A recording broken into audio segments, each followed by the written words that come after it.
ಸ್ವತಃ ರಾಘವೇಂದ್ರರ ಪಾತ್ರವನ್ನ ನಿರ್ವಹಿಸ್ತಾ ಇದ್ದಂತಹ ಶ್ರೇಯಸ್ ಕಶ್ಯಪ್ ಅವರೇನೆ ಉತ್ತರವನ್ನ ನೀಡಿದ್ದಾರೆ. ಇವಾಗ ಯಾವ ಪ್ರಶ್ನೆಗೆ ಅಂತ ಹೇಳಿದ್ರೆ, ಶ್ರೀ ರಾಘವೇಂದ್ರ ಮಹಾತ್ಮೆ ಜೀ ಕನ್ನಡದಲ್ಲಿ ಪ್ರಸಾರವಾಗ್ತಾ ಇದ್ದಂತಹ ಈ ಸೀರಿಯಲ್ ಇಂದ ಅವ್ರು ಯಾಕೆ ಹೊರಗಡೆ ಉಳ್ಕೊಂಡಿದ್ದಾರೆ ಅನ್ನುವಂತಹ ಪ್ರಶ್ನೆಗೆ ಉತ್ತರ ಸಿಕ್ಕಿದೆ. ಸ್ವತಃ ಅವರೇನೆ ಉತ್ತರವನ್ನ ನೀಡಿದ್ದಾರೆ.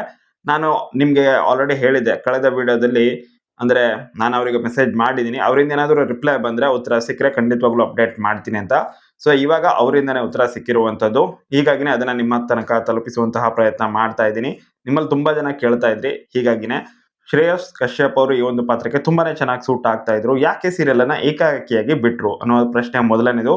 ಇನ್ನು ಸೆಕೆಂಡ್, ತುಂಬಾ ಜನ ನವೀನ್ ಕೃಷ್ಣ ಅವರಿಗೆ ಟ್ಯಾಗ್ ಮಾಡಿ ಯಾಕೆ ಇವರನ್ನ ಸೀರಿಯಲ್ ಇಂದ ಕೈ ಬಿಟ್ರಿ ಅನ್ನೋ ಪ್ರಶ್ನೆನ ಮಾಡ್ತಾ ಇದ್ರು. ಸೀರಿಯಲ್ ಅಲ್ಲಿ ಈ ರೀತಿಯಾಗಿ ಪಾತ್ರದ ಬದಲಾವಣೆ ಆಗ್ಬಾರ್ದು ಅನ್ನೋ ರೀತಿನಲ್ಲೂ ಕೂಡ ತುಂಬಾ ಜನ ಕೇಳ್ತಾ ಇದ್ರಿ. ಇನ್ನು ಡಿಫ್ರೆಂಟ್ ಆದಂತಹ ಸಾಕಷ್ಟು ರೀತಿಯಾಗಿ ನಿಮ್ಮಲ್ಲಿ ಯೋಚನೆಗಳಿದ್ವು, ಅದೆಲ್ಲದಕ್ಕೂ ಕೂಡ ಇವಾಗ ಉತ್ತರ ಸಿಕ್ಕಿದೆ. ಉತ್ತರ ಏನಪ್ಪಾ ಅಂತ ಹೇಳಿದ್ರೆ, ಶ್ರೇಯಸ್ ಕಶ್ಯಪ್ ಅವರನ್ನೇ ಹೇಳಿರೋ ಪ್ರಕಾರ ಇವಾಗ ಶ್ರೀ ರಾಘವೇಂದ್ರ ಮಹಾತ್ಮೆ ಸೀರಿಯಲ್ ಅಲ್ಲಿ ಪೂರ್ವಾಶ್ರಮದ ಕಥೆ ಏನಿದೆ ಅದು ಮುಕ್ತಾಯ ಆಗಿದೆ. ಅಂದ್ರೆ ರಾಯರು ಇವಾಗ ನಿಮ್ಗೆ ಗೊತ್ತಿದೆಯಲ್ವಾ, ಸ್ಟಾರ್ಟಿಂಗ್ ವೆಂಕಟನಾಥನಾಗಿದ್ರು. ಅವರು ಮೊದಲು ವೆಂಕಟನಾಥನಾಗಿ ಬಾಲ್ಯದ ಜೀವನವನ್ನ ತೋರಿಸಿದ್ರು, ಪುಟ್ಟ ಬಾಲಕ. ಸೊ ಅವರು ವೆಂಕಟನಾಥನ ಬಾಲ್ಯದ ಜೀವನವನ್ನ ನಟನೆ ಮಾಡಿದ್ರು.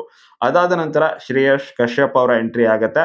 ಸೊ ಅವರು ರಾಯರ ಪೂರ್ವಾಶ್ರಮದ ಕಥೆ ಏನಿದೆ ಆ ಸಮಯದಲ್ಲಿ ಅವರು ನಟನೆಯನ್ನ ಮಾಡ್ತಾರೆ. ಇಲ್ಲೇ ತನಕ ನಟನೆಯನ್ನ ಮಾಡಿದ್ರು.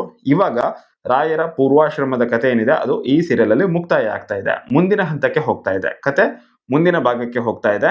ಸೊ ಅಲ್ಲೇನಾಗಿರುತ್ತೆ ಅಂತ ಹೇಳಿದ್ರೆ, ವೆಂಕಟನಾಥ ಶ್ರೀ ಗುರು ರಾಘವೇಂದ್ರರಾಗಿ ಬದಲಾಗುವಂತಹ ಕತೆ. ಸೊ ಆ ಸಮಯದಲ್ಲೇನೆ ಇವಾಗ ಹೊಸದಾದಂತಹ ಪಾತ್ರ ಎಂಟ್ರಿ ಆಗ್ತಾ ಇರೋದು, ಅದನ್ನ ನಿರ್ವಹಿಸ್ತಾ ಇರೋದು ಪರೀಕ್ಷಿತ್ ಅವರು. ಇವರ ಪೂರ್ತಿ ಹೆಸರು ಪರೀಕ್ಷಿತ್ ಸರ್ಪಶಯನ ಅನ್ನೋದಾಗಿದೆ. ಇವರು ಈ ಒಂದು ಪಾತ್ರವನ್ನ ಇನ್ ಮುಂದೆ ಅಂದ್ರೆ ಈ ಕಥೆನಲ್ಲಿ ಅವರು ನಟಿಸಲಿದ್ದಾರೆ. ಪೂರ್ವಾಶ್ರಮದ ನಂತರದ ಒಂದು ಭಾಗದಲ್ಲಿ ಅವರು ನಟನೆಯನ್ನ ಮಾಡಲಿದ್ದಾರೆ.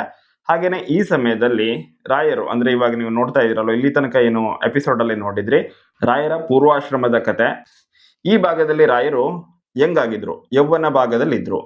ಇನ್ನು ಮುಂದೆ ವೆಂಕಟನಾಥ ಶ್ರೀ ಗುರು ರಾಘವೇಂದ್ರರಾಗಿ ಬದಲಾಗುವಂತಹ ಕತೆಗೆ ಪರೀಕ್ಷಿತ್ ಅವರು ಸರಿಯಾಗಿ ಸೂಟ್ ಆಗ್ತಾರೆ. ಅದರಿಂದಾಗೇನೆ ಇವರನ್ನ ಕರೆದುಕೊಂಡು ಬರಲಾಗ್ತಾ ಇದೆ.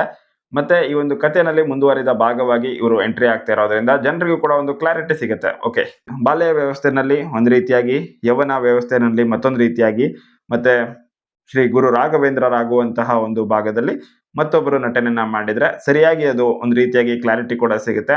ಅದರಿಂದಾಗಿನೇ ಇವರನ್ನ ಕರೆದುಕೊಂಡು ಬರಲಾಗ್ತಾ ಇದೆ. ಕಥೆಯ ಮುಂದಿನ ಭಾಗದಲ್ಲಿ ನಟಿಸಲು ಪರೀಕ್ಷಿತ್ ಸರ್ಪಶಯನ ಅವರು ಎಂಟ್ರಿ ಆಗ್ತಾ ಇದ್ದಾರೆ. ಇವರು ಈ ಹಿಂದೆ ಶ್ರೀ ರಾಘವೇಂದ್ರ ವೈಭವ ಸೀರಿಯಲ್ ಅಲ್ಲೂ ಕೂಡ ನಟನೆಯನ್ನ ಮಾಡಿದ್ದು, ಸಾಕಷ್ಟು ಅನುಭವ ಇದೆ. ಮತ್ತೆ ಶ್ರೀ ರಾಯರ ಪಾತ್ರಕ್ಕೆ ಸರಿಯಾಗಿ ಇವರು ಸೂಟ್ ಆಗ್ತಾರೆ ಕೂಡ. ತುಂಬಾನೇ ಇಷ್ಟ ಪಡ್ತೀರಾ ನೀವು ಕೂಡ 100%. ಆದ್ರೆ ಇವಾಗ ನಿಮ್ಮ ಮನಸ್ಸಲ್ಲಿದ್ದಂತಹ ಎಲ್ಲ ಡೌಟ್, ಪ್ರಶ್ನೆಗಳು ಏನೆಲ್ಲ ಇದ್ವೋ ಎಲ್ಲದಕ್ಕೂ ಕೂಡ ಉತ್ತರ ಸಿಕ್ಕಿದೆ. ಈ ಸೀರಿಯಲ್ ಅಲ್ಲಿ ಅವರು ಯಾಕೆ, ಅಂದ್ರೆ ಶ್ರೇಯಸ್ ಅವರು ಯಾಕೆ ಈ ಸೀರಿಯಲ್ ಇಂದ ಹೊರಗಡೆ ಉಳ್ಕೊಂಡಿದ್ದಾರೆ ಅನ್ನೋದಕ್ಕೆ ಉತ್ತರ ಸಿಕ್ಕಿದೆ ಅಂತ ಅಂದ್ಕೊಂಡಿದ್ದೀನಿ.